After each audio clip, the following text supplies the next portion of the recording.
Bonjour Fabien. Bonjour. Tu es un habitué des expositions, mais est-ce qu'exposer à Montier c'est différent et qu'est-ce que ça représente pour toi? Ah, ça représente un rêve déjà, parce que ça fait quelques années que je viens, comme pas mal de gens, en tant que spectateur sur le Festival de Montier.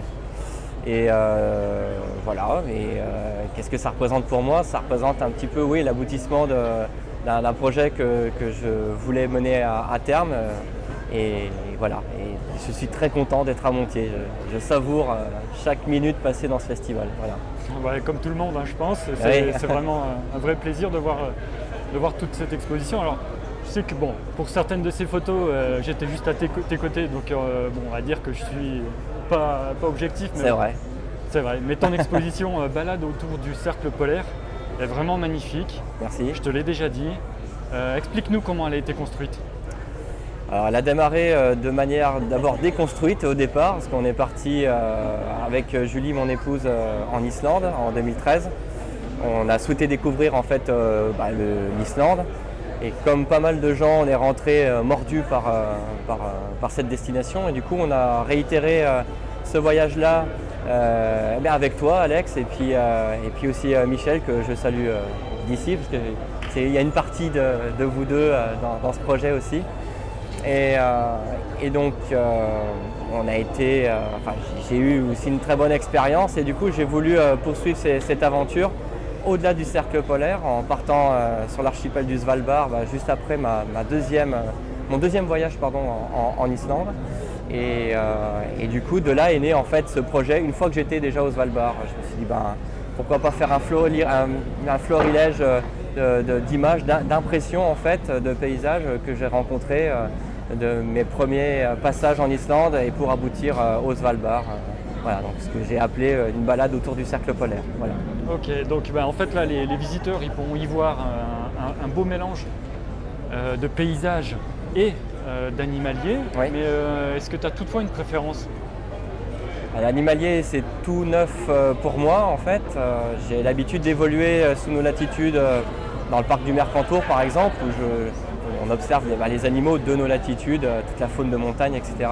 C'est vrai qu'arrivé au Svalbard, la chaîne alimentaire est un petit peu plus réduite, donc les animaux sont un peu plus mis en évidence. On est dans des espaces sauvages où les espèces pour la plupart sont plus protégées, donc on peut les approcher, on va dire, plus facilement. Donc j'avoue avoir eu quand même une attirance pour la photographie animalière. J'ai eu la chance de rencontrer un renard polaire, d'observer des morses, de rencontrer les oiseaux, etc. Voilà, j'ai eu de magnifiques guides ornithologiques, dont toi, Alexis, en Islande. Voilà, j'ai pu quand même découvrir un milieu que je ne connaissais pas vraiment. Et voilà, donc une préférence toujours pour le paysage, parce que c'est en fait mon principal on va dire, attrait à la photographie. Mais c'est vrai que depuis que j'ai croisé le regard du renard polaire, il y a une petite étincelle en moi qui me donne envie de poursuivre dans cette branche-là. Voilà. Ah bah c'est une très bonne chose. Ouais. Bon alors tu l'as dit au début, tu es un photographe montagnard, parce que tu as évoqué le Mercantour. Oui. Tu es un photographe donc montagnard, Oui. Habitué aux conditions quand même alpines qui peuvent être très dures. Oui. Si ça l'est, en quoi c'est différent de photographier à ces hautes latitudes telles que le Svalbard ou l'Islande? Pourquoi c'est différent? C'est une très bonne question. Pourquoi c'est différent? Peut-être une notion d'extrême qu'on voit à travers certaines images ou de vidéos de photographes. Je citerai par exemple Vincent Munier, qui nous fait rêver à travers ces images du Grand Nord. Et effectivement, je voulais retrouver ces sensations d'extrême, de température, de météo sur ces latitudes-là, et j'ai été servi. Ouais. Et ça m'a plu. Ouais, je le conçois. C'est normal que ça plaît, c'est absolument fantastique. Hein. Le Svalbard, je ne l'ai pas fait, effectivement, ça donne envie. Ton exposition à noter dans l'agenda. Ouais, ton exposition donne vraiment envie. Merci. Alors attention, question piège. Si tu devais faire ton autopromotion pour faire venir les visiteurs sur ton expo, que leur dirais-tu? J'ai pas envie de la faire seule, hélas. Enfin, ou pourquoi pas. Donc je vais la faire avec toi. Ah, d'accord, bon. Eh ben nous voilà au festival. Oui. On est pas mal. On est bien là. Ah, si, on est bien. On est au expose. festival de Montier, on est... Si, on est bien.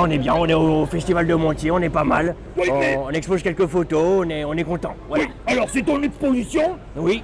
Et qu'est-ce que tu devrais dire aux gens pour les faire venir sur ton exposition? On leur demande très gentiment. Très très gentiment. Et on dit, s'il vous plaît, SVP.